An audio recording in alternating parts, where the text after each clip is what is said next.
Bienvenidos a DerechoCrítico.sb, siempre con Julio Oseguera y Salvador Menéndez. En esta ocasión, y como siempre, un invitado de lujo, Hugo Pineda, profesor y director de Ciencias Jurídicas de la Facultad de Jurisprudencia y Ciencias Sociales de la Universidad de El Salvador.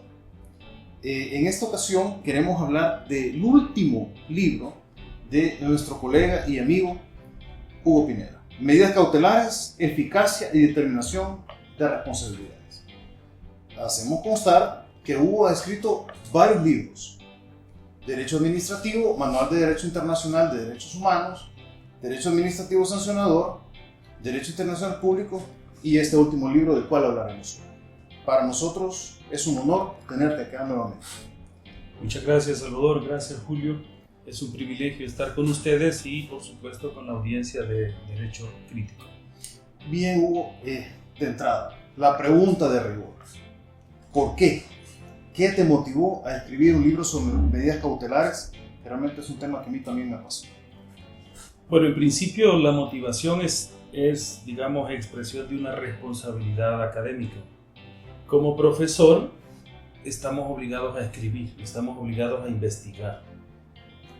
Ya en concreto, escribir sobre medidas cautelares estuvo motivado al mirar en la sociedad, en la realidad, cómo agentes económicos importantes se han visto afectados en su desarrollo económico o desempeño de actividades normales en la sociedad, producto de las decisiones judiciales o hasta administrativas que han paralizado el desempeño de agentes económicos, ya sean empresas grandes, empresas pequeñas, y que pues se han tomado, a mi juicio, decisiones cautelares un poco apresuradas, sin tener en cuenta si son o no las medidas necesarias que se deben de adoptar, si se van o no a resarcir los perjuicios que con esa decisión se podrían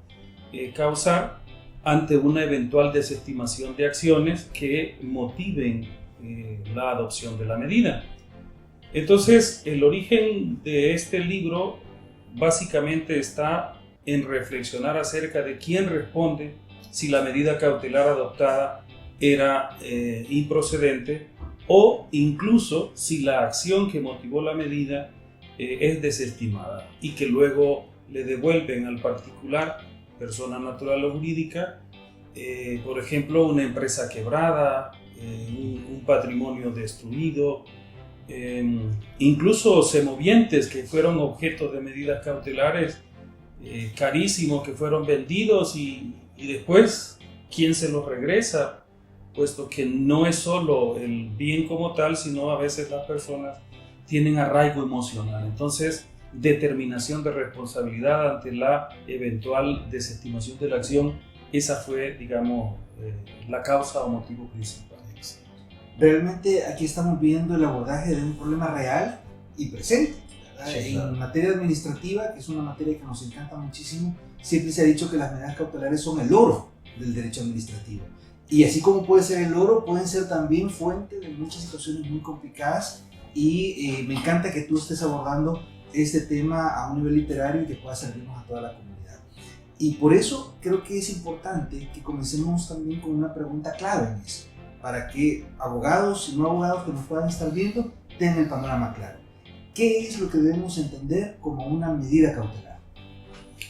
Bueno, como medida cautelar deberíamos de entender que primero es la expresión del ejercicio de un derecho, que se deriva del derecho a la tutela judicial efectiva y, por qué no decirlo, a la tutela administrativa efectiva.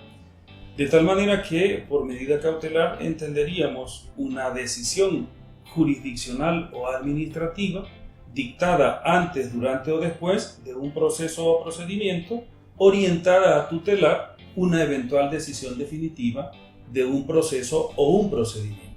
En el libro se hace esa diferenciación de las medidas cautelares sustantivas y de las medidas cautelares adjetivas. Pero en el fondo, si bien es cierto, son un derecho, también al que las adopta, al funcionario que las adopta, le representan un deber, pero un deber que va vinculado con una responsabilidad eventual, porque el funcionario tiene que saber que cuando toma una decisión, aún a título de cautelar, tiene un impacto en un bien jurídico determinado, y ese impacto podrá ser negativo, y si es negativo, sin duda desmejora la condición del titular del objeto o del bien sobre el cual recae la medida. Entonces, en resumen, la medida cautelar es una oportunidad procesal o procedimental que tienen las partes que enfrentan un litigio para, mientras se decida su asunto, intentar garantizar la ejecución de una decisión definitiva.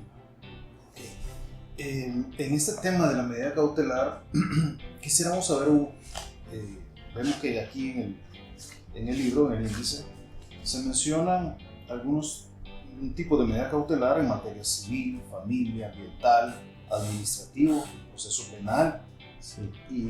y otros. Por experiencia práctica con Julio, ¿verdad? Que nos dedicamos mucho al derecho administrativo, y un especialista pues, del área como Hugo Pineda, sabemos que el periculum in mora y el formum iuris son partes estructural de una medida cautelar, pero ya específicamente en el tema del interés general hace que esto cambie en el derecho administrativo con respecto al derecho civil, por ejemplo.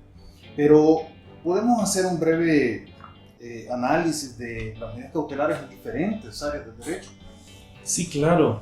O sea, la institución jurídica de medidas cautelares es sin duda aplicable en todas las áreas del derecho, y eso es lo que se intenta mostrar en uno de los capítulos del libro.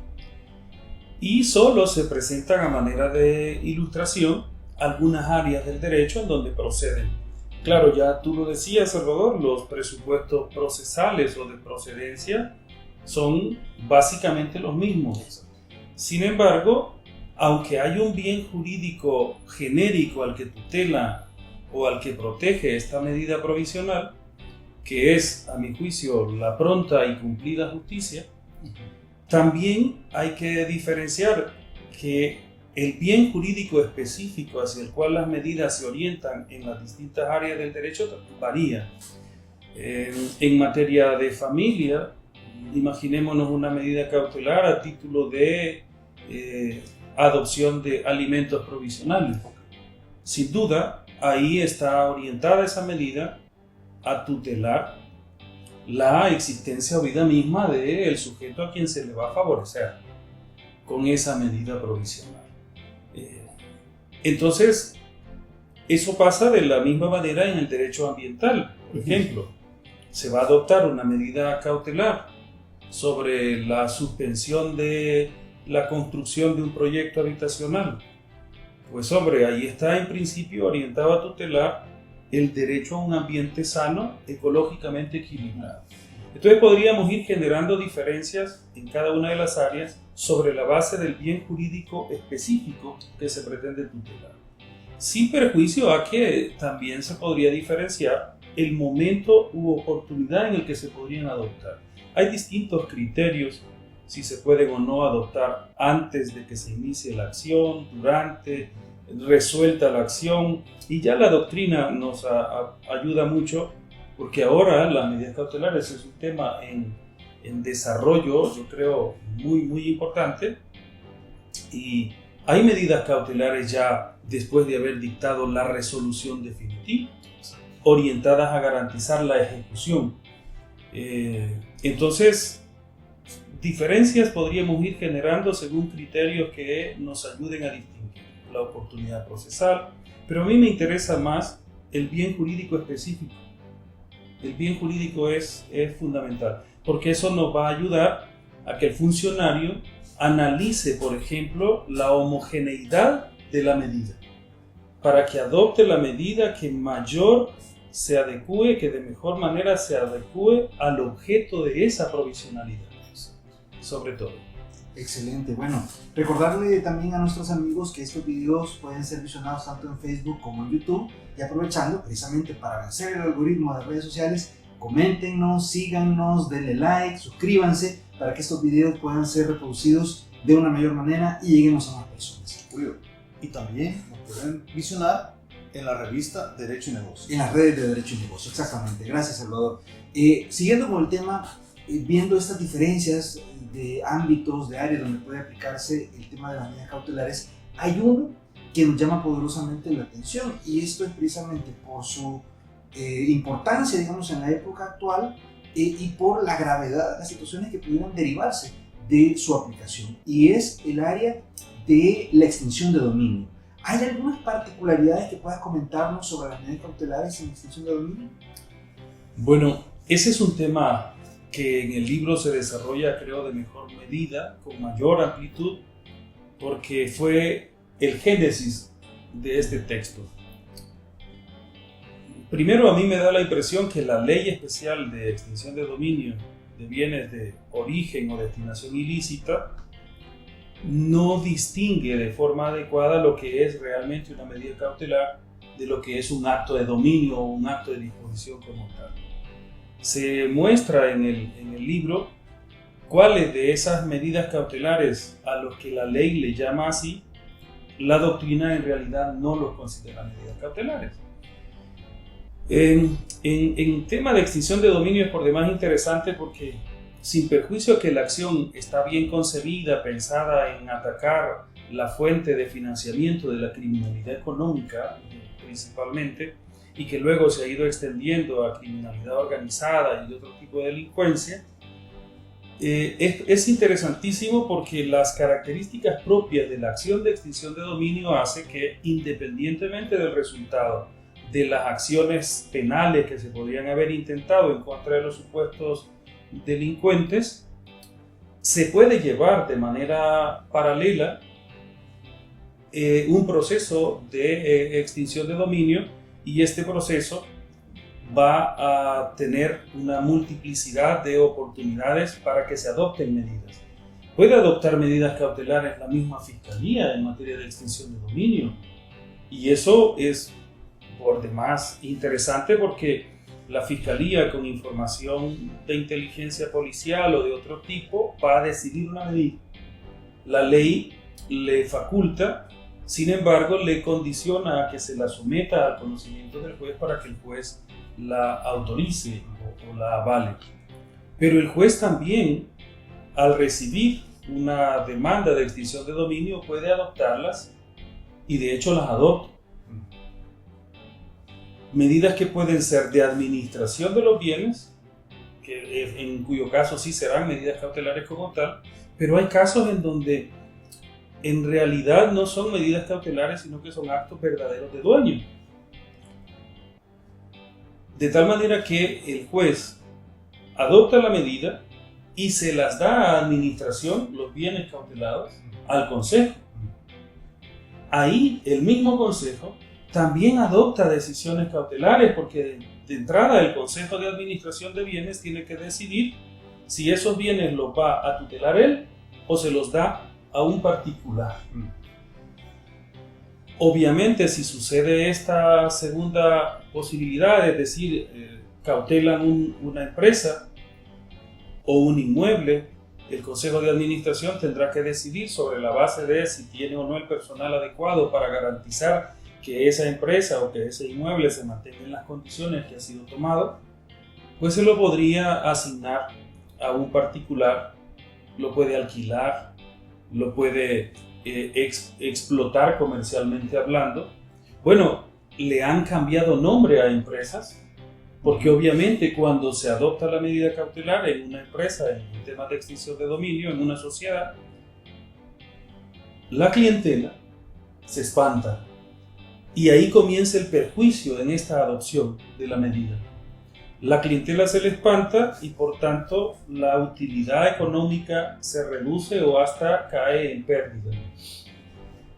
Y la pregunta interesante que nosotros tratamos de abordar en el texto se orienta a la responsabilidad, porque en extinción de dominio adopta medidas cautelares la Fiscalía, el juez, el Consejo de Administración, y entonces hay que ir pensando, además de los presupuestos, en la responsabilidad ante una eventual desestimación. Yo creo que en extinción de dominio las medidas cautelares han sido la regla, he analizado datos estadísticos de los procesos de extinción de dominio y son muy pocas las acciones que han sido declaradas improcedentes o desestimadas, y el usuario, o digamos el dueño de ese bien, se ha quedado satisfecho, entre comillas, con la sola devolución del bien, pero es que de pronto no ha explorado la posibilidad que puede reclamarle al funcionario que adoptó la medida por devolverle una empresa que originalmente era muy rentable, que estaba muy bien posicionada, y que ahora le devuelve una empresa con la que nadie quiere contratarse. Muy interesante, Hugo, realmente la motivación o el origen que da lugar a este libro, ¿verdad? Es muy interesante. Pero fíjate que en temas de medidas cautelares, aquí off the record, Julio planteaba también una situación con el tema del juicio anticipado, ¿verdad? Sí. El juicio anticipado y ese juicio de ponderación de probabilidad que hace el funcionario, ya sea administrativo o judicial, cuando adopta una medida cautelar. Entonces, queremos que nos ayudes a entender esa diferencia entre ese juicio anticipado, que no debe ser, y ese juicio de ponderación y probabilidad que se sustentan en fondos libres. Sí, bueno, esa es una discusión bastante interesante abordada por la doctrina y la misma jurisprudencia para generar un límite bastante frágil, en realidad, porque hay que decirlo, es un límite bastante frágil. El litigante podría creer que si el funcionario adopta la medida cautelar, puede pensar que ya ganó el proceso. Y de igual manera, la parte en contra de quien se adopta la medida podría asumir una actitud de derrota y decir ya perdimos, porque ya el funcionario anticipó criterio. Y no es cierto, yo creo que no es cierto, en estricto derecho no lo es.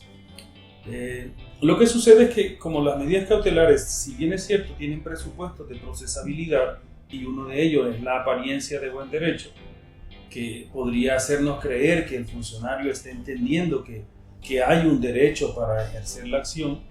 Sin embargo, se tiene todo el recorrido del procedimiento o del proceso para que cada una de las partes involucradas demuestre que no existe tal apariencia de buen derecho. En el caso de la persona en detrimento de quien se ha adoptado, puede aportar las pruebas para desvirtuar el ejercicio de la acción reclamada en su contra.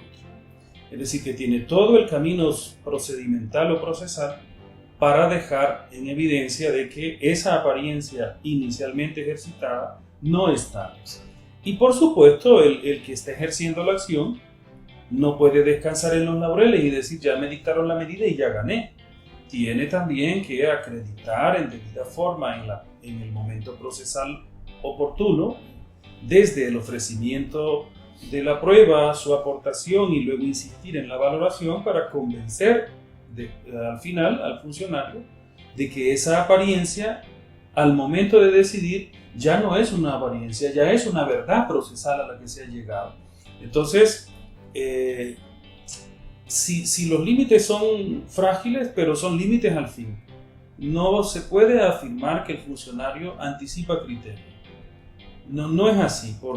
Entre otras cosas, las medidas cautelares son esencialmente revocables. Si el funcionario en el proceso, con los nuevos elementos que se le presenten, llega al convencimiento que tal apariencia no es tal, la revoca. Incluso la puede cambiar.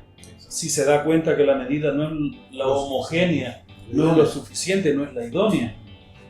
Entonces, ni dormirse en los laureles creyendo que porque me adoptaron una medida en mi favor ya gané, ni asumir una postura de derrota porque si se adoptó en detrimento mío ya perdí.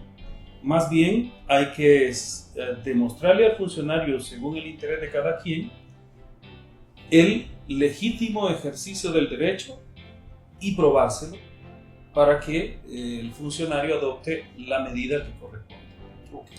Excelente reflexión sobre esta diferencia, digamos, que hay entre la justificación de la apariencia de buen derecho y ya el juicio propio al que nos vamos a enfrentar. Pero hay un tema que tú ya adelantabas un poco en esta conversación, y es algo que nos ha llamado poderosamente la atención y que también queremos abordar. Y es precisamente uno de los temas principales del libro, que tiene que ver con la responsabilidad y las modalidades de responsabilidad que pudieran existir ante el surgimiento de una medida cautelar. Cuéntanos un poco cómo se aborda esto. Bien, en el libro se aborda la eventual responsabilidad del funcionario en adoptar una medida cautelar. Porque es que sin duda, desde que se adopta la medida, el derecho o el bien jurídico sobre el cual se adopta se restringe. Y en el tiempo que dura el proceso, que tristemente en nuestro caso no es un tiempo corto, sino normalmente son tiempos muy largos, se va a ir deteriorando ese bien jurídico sobre el cual recae la medida. Entonces se va a generar un daño, un perjuicio que puede ser de distinta naturaleza. Se aborda así, puede ser un perjuicio moral, un perjuicio meramente material o patrimonial. Pero interesa en el libro demostrar que el funcionario no está exento de una eventual reclamación de responsabilidad. Para que quede claro, en el texto se dice, bueno, mire, se puede responder ante el ejercicio lícito de la acción que me causa un perjuicio y que después de todo no le dieron la razón al actor que ejerció lícitamente su derecho. También se aborda la posibilidad de una responsabilidad por ejercicio ilícito de la acción, porque no siempre se ejerce de buena manera o de buena fe o en cumplimiento del derecho esas acciones. Entonces, por un lado abordamos la responsabilidad objetiva en la que podría caer el Estado si es que no es posible hacer responder al funcionario, pero también se analiza la responsabilidad subjetiva cuando el funcionario ha adoptado la medida, ya bien soslayando los presupuestos de procedencia o excediéndose en la adopción de la medida, excediéndose por adoptar una medida inapropiada o por mantenerla mucho más tiempo del necesario, o incluso por no adoptar las medidas de garantía para que el bien sobre el cual recae la adopción de la medida se mantenga en el buen estado que fue adoptado. Eso lo podría usted mirar. Hace poco se vio en las noticias que la Policía Nacional Civil estaba incautando unos vehículos que fueron 8 años atrás decomisados y sobre los cuales se estaba ejerciendo una medida cautelar. Esos bienes, 8 años después, sin duda ya no sirven. Ya no sirven. Hay empresas sobre las cuales estas medidas se han adoptado que si la acción no prospera, la acción principal no prospera, van a devolver agentes económicos quebrados. Y entonces el funcionario que la adoptó, el que la pidió, el que la adoptó y el que la administró, porque está pensado en extinción de dominio, de tal manera que hay un análisis de una eventual, no estoy afirmando en todos los casos que exista, hay una eventual responsabilidad de la fiscalía que la pide, del juez especializado de extinción de dominio que la adopta y de los funcionarios del Consejo de Administración que administran los bienes sobre los cuales recaen las medidas. Y es que el Consejo de pronto adopta acciones de dueño, como dije, vende el bien. Sobre los presupuestos que se puedan afirmar que el bien es perecedero, que el mantenimiento es muy caro, y entonces pensando si el mantenimiento es muy caro, ¿ha debido de adoptarse la medida cautelar si yo no pude ver que mantener esa empresa me iba a salir muy caro? Pues mejor no la adopto porque de pronto pude adoptar una medida distinta. Pude irme, por ejemplo, solo a las cuentas de la empresa y no ir a tomar posesión de la empresa.